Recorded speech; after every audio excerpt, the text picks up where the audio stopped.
Bien, retomamos el programa dejando de lado el tema ya de los debates y aprovechando la presencia de un precandidato, en este caso por el Frente Amplio, para preguntarle sobre otras cuestiones. Y para linkear, la última que le hago es, ¿debatiría con Talvi? Sí, por supuesto. ¿Sí? Por supuesto, y creo que sería una cosa interesante. Sería desafiante, porque obviamente Talvi es una persona inteligente. Sería útil para la ciudadanía, creo yo. Creo Berkeley que contribuiría versus Chicago. ahí doy por garantizado de que el eje va a estar en los contenidos. Bien, justamente usted ha sido una persona clave y protagonista de la economía en esta última década, ¿no? ¿En qué medida la economía hoy es una carta de ventaja para el Frente Amplio y en qué medida no lo es? Bien, yo creo que el factor económico fue realmente importante en las elecciones anteriores, no solamente porque la dinámica económica estaba muy sólida, sino también porque la percepción de la ciudadanía en ese terreno también reflejaba esa fortaleza. Quizás ahora, bueno, la economía uruguaya sigue creciendo, sigue dando resultados razonables, pero no estamos creciendo al mismo ritmo que en la década pasada, por razones básicamente de un enfriamiento de la economía global y por una situación regional muy preocupante. Aún así el Uruguay crece, pero no con el dinamismo de otros tiempos. De hecho, en esa década se crearon 300.000 puestos de trabajo, pero en los últimos 3 años ha habido una caída de unos 45.000 puestos de trabajo, que eso es un factor que también modifica, altera la percepción sobre el tema económico legítimamente, genuinamente. O sea que yo creo que la economía sigue siendo un factor positivo para el Frente Amplio porque, entre otras cosas, en estos 13, 14 años ha demostrado que puede administrar, manejar, impulsar, promover el crecimiento, el desarrollo con equidad, con mejoras en términos no solo de bienestar, sino también de igualdad, ¿verdad? Pero probablemente no tenga la misma potencia que tuvo en elecciones anteriores. Bien, ahora usted hace especial referencia y clasifica a los desencantados del Frente Amplio, ¿no? En base a 3 líneas más o menos tangibles. Una tiene que ver con la economía. Es la clase media apretada, que no aguanta más la presión tributaria. Bueno, es cómo recupera a esa franja de desencantados. Después vemos a las otras franjas. Bien, bien. Sí, yo creo que hay un conjunto de frente amplistas que tienen distintos grados de desencanto. Algunos de ellos tienen que ver un poco con esta... Es como una caricatura porque en realidad hay múltiples tipos, ¿verdad? Múltiples diferencias. Es como un resumen. En este resumen, ¿verdad? Que es un poco la percepción de que todos nos sentimos clase media en el Uruguay. Ser de clase media en el Uruguay no significa estar en la mitad de la tabla, porque también nos sentimos clase media aquellos que podemos estar en los niveles casi más altos de los ingresos en el país, pero socioculturalmente somos clase media. Y ahí hay una percepción en muchos sectores que dicen, bueno, a mí me están cobrando impuestos, etcétera, y los impuestos, el descontento tiene que ver no solo con que me cobren impuestos, eso es razonable porque por algo los impuestos se llaman impuestos, hay que imponerlos, ¿verdad? Nadie aporta voluntariamente. No, tiene que ver con el feedback de lo que... Exacto, es más bien, bueno, eso se legitima mucho más si después la gente percibe que el gasto público se hace en la dirección correcta, en donde hay que hacerlo, con eficiencia, con calidad. Pero ¿y cómo se recupera esa franja? Bien, ¿Qué se le dice? Ahí yo creo que hay son dos cosas, si bien son parte de un mismo esqueleto, yo le daría 2 respuestas que son separadas. Una en el tema impositivo. Sí. Nosotros somos una fuerza de izquierda, en esa perspectiva el Estado tiene un rol fundamental en la conducción del proceso económico, social, en la compensación social, en impulsar la equidad de oportunidades y en ese sentido políticas públicas gratuitas no existen. Por lo tanto, es imprescindible el pago de impuestos en ese sentido. O sea que ahí es más bien un tema del debate político-ideológico, si se quiere. Obviamente hay gente que dice, bueno, no, prefiero que haya menos Estado. Bueno, no es nuestra visión. Pero sí eso, vuelvo a decir, se legitima con más potencia si la otra pata de la acción del Estado se muestra con eficiencia, con potencia, con calidad. Y yo creo que ahí hay muchas áreas en donde ha ha habido mejoras importantes, ni hablar en términos de transparencia, un montón de reformas de múltiples políticas que también implicaron reforma del Estado que se ha ganado en eficiencia, en calidad, pero también hay que reconocer que hay áreas en donde esa eficiencia, esa calidad del gasto o los resultados no son los mejores, son insatisfactorios. Y ahí cuando se atan esas dos cosas es donde se genera un poco ese desencanto de decir, bueno, yo aporto impuestos, pero la plata de mis impuestos no va para donde yo creo que tiene que ir o no se gasta de la manera eficiente o de calidad como se debería gastar. Yo creo que en esto último hay cierto asidero en que hay políticas que no han logrado la calidad, la eficiencia, los resultados que todos desearíamos. Bien, y en su planteo que tiene que ver con la renovación programática, le pregunto en esa línea, pero también usted puede responder remitiendo a otras. Sí. Justamente, bueno, se hace la autocrítica, que es donde lo veo posicionado, ¿no? Sin duda. ¿Qué se propone? Bueno, en primer lugar, hay que, reivindicando lo hecho, o sea, nosotros nos paramos con una visión autocrítica sobre la base de que reivindicamos que el Frente Amplio ha cambiado el país, o sea, ha habido un cúmulo de reformas muy importantes en áreas muy importantes, reformas profundas que hacen que el Uruguay hoy esté en otro escalón en el terreno del bienestar y en el terreno de la equidad. Por un lado, está bien que ahora se demanden más cosas, ¿verdad? A veces se discutía esto cuando el Mundial de Brasil, que las movilizaciones de la clase media en Brasil era porque ahora reclamaban más cosas y había gente que se molestaba con eso. A mí me parece absolutamente humano que cuando uno levanta un escalón en bienestar, está bien que siga reclamando cosas nuevas, le hace bien también a los gobiernos y a los grupos políticos ese aguijón, digamos, para no ser autocomplaciente. Eso me parece bien. También hay que ver que hay que modificar un montón de cosas porque el mundo está cambiando drásticamente. Entonces, muchas cosas hechas han dado resultados, el mundo está cambiando en lo geopolítico, en lo regional, tanto en lo político como en lo macroeconómico, lo tecnológico, que lo atraviesa todo, nos cambia la vida, qué producimos, cómo producimos, qué empleos, qué capacidades tiene que dar el sistema educativo, qué formas de relacionamiento se da a nivel laboral, social, interpersonal. O sea, todos esos ingredientes de un mundo nuevo, sumado a que ya se implementó, mal que bien, una agenda con un mundo anterior, digamos, obliga a renovar la agenda de gobierno, obliga a renovar la visión programática. Y también detectando las cosas que no se avanzaron. Yo creo que las preocupaciones primordiales que tiene hoy la ciudadanía son absolutamente legítimas. Cualquier encuesta da más o menos la misma historia de la preocupación en los temas de seguridad, la preocupación en los temas educativos, crecientemente ahora la preocupación en los temas del empleo. Y la preocupación en los temas éticos, ¿no? También, pero esa era la otra parte de los desencantados que la podemos hablar con gusto. Bien. El quehacer pasa entonces por detectar las cosas que no hemos hecho bien o no tienen los resultados esperados, que son primordialmente estos tres aspectos, y sobre todo después revisar las políticas a la luz de este mundo nuevo, porque los problemas de este mundo nuevo son diferentes. Bien, panelistas. Vero, había levantado la mano. Durante mucho tiempo, se pensaba que con bajar los índices de pobreza alcanzaba, ¿no? Y creo que a todos nos sorprende que teniendo un índice de pobreza tan bajo, ¿no?, como el que tenemos hoy, tenemos un proceso nuevo del que cada vez se habla más. Veíamos estudios en estas últimas horas, que es la fragmentación de la sociedad. Allí, ¿qué fue lo que pasó en materia de autocrítica? Ese gasto que usted hablaba, ineficiente, de las políticas sociales, pudo haber fallado. ¿Y qué se propone para revertir este proceso? Bien, yo creo que estamos hablando de situaciones diferentes, de pobrezas, entre comillas, diferentes, ¿verdad?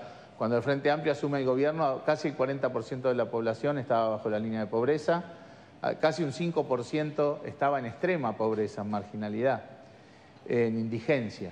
El grueso de esa pobreza, que fue lo que bajó, de casi 40 a menos del 8, era básicamente una pobreza asociada a los ingresos. Entonces, en el marco de un proceso económico que creó 300.000 puestos de trabajo y en el marco de políticas que se basaban en transferencias de ingresos, el grueso de esa pobreza de alguna manera se fue resolviendo.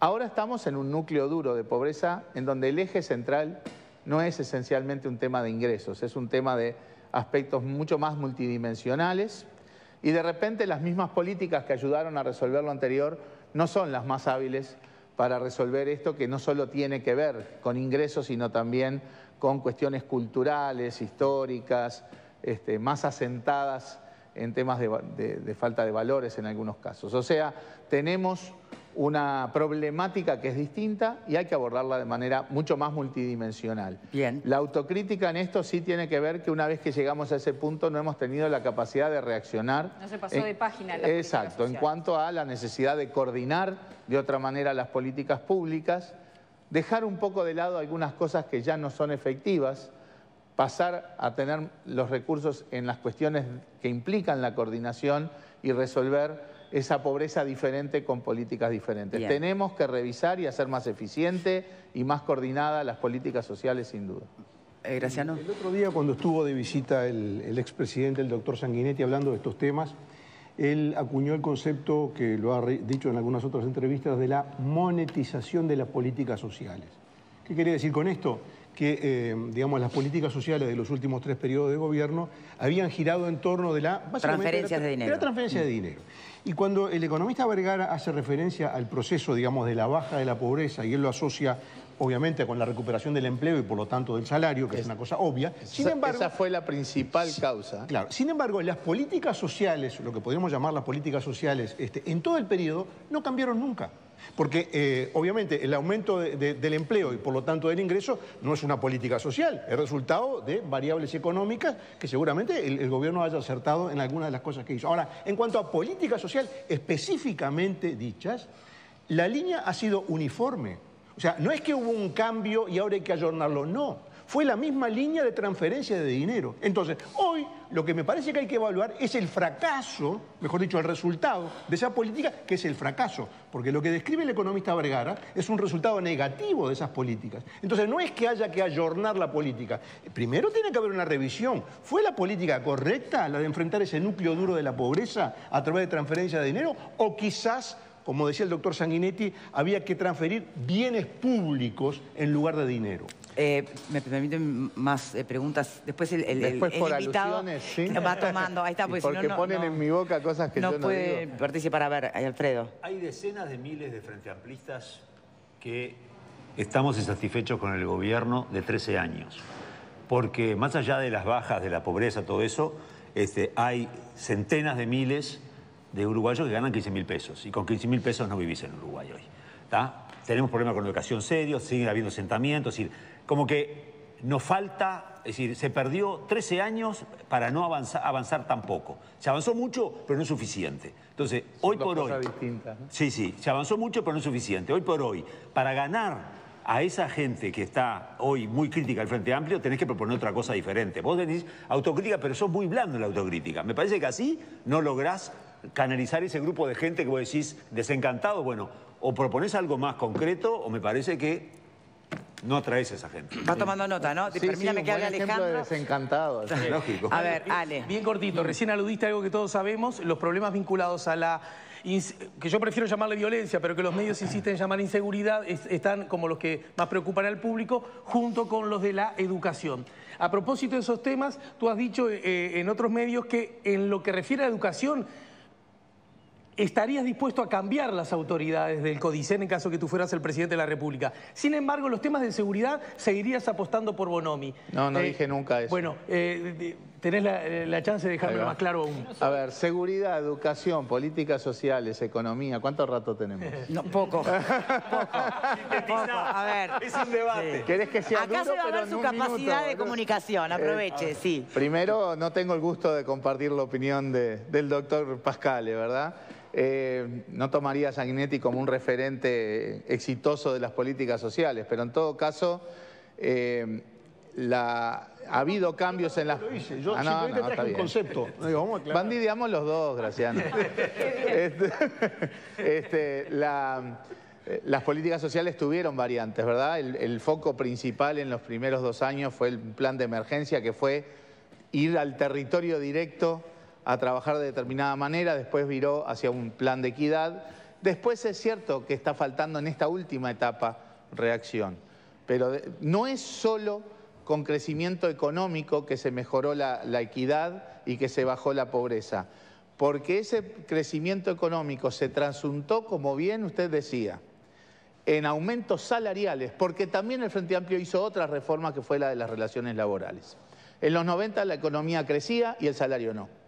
Y en los gobiernos del Frente Amplio la economía creció más de un 50% y el salario también, por la estructura, por el reequilibrio de poder que se dio en la estructura de negociación salarial y de condiciones de trabajo. Por lo tanto, también hay que ver eso en términos de políticas del Frente Amplio que llevaron a aumentos de los ingresos en sectores que estaban bajo la línea de pobreza. Con respecto a los temas que redondeo, que vaya un poco más rápido. 3 temas más. A ver si puede, así puede intervenir Tribuna también. Yo creo que en el tema educativo se han hecho muchas cosas en la dirección correcta. Plan Ceibal, Universidad Tecnológica, descentralización geográfica, tecnicaturas asociadas a la producción, pero sin duda está pendiente una reforma integral del sistema educativo en lo curricular, en lo pedagógico, en lo institucional. Seguridad, Bonomi. No, seguridad o Bonomi. Una u otra, digamos. ¿Cambiaría Bonomi? Sí, yo renovaría el gabinete entero. Creo que la renovación de política del Frente Amplio también pasa por una renovación no solo de los líderes del Frente Amplio, sino de todo el gabinete. La conversación que tuvimos en alguna oportunidad con Camino en su programa radial era más caricaturesco, decir, bueno, yo reivindico de alguna manera que, y también con lógica autocrítica, el Frente Amplio arrancó los temas de seguridad con un desequilibrio entre atacar las causas sociales de la pobreza y reprimir el delito. ¿Tiene complejo la izquierda con eso?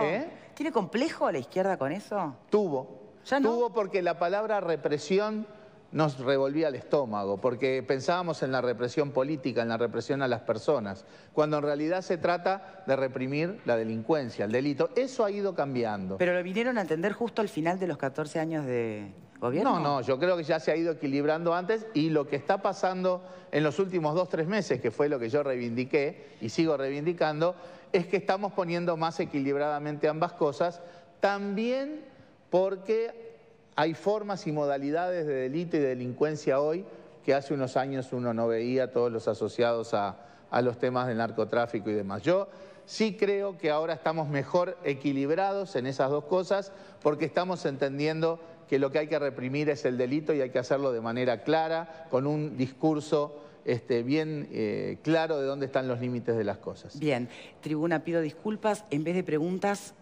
comentarios, así después le damos la palabra final al invitado.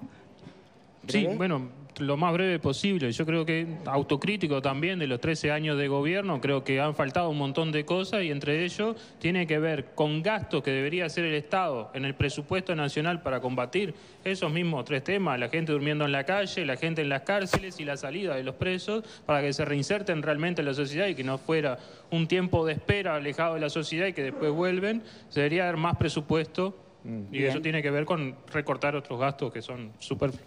Daniel, Diego. Sí, yo creo que, teniendo en cuenta el tema de la autocrítica sobre el lado de la educación, creo que el Frente Amplio ha tenido muchos intentos fallidos sobre mejorar la educación, como puede haber sido el Plan Ceibal, por ejemplo, pero justamente falló donde muchos pensábamos que el Frente Amplio no iba a fallar, que es en el ámbito educativo.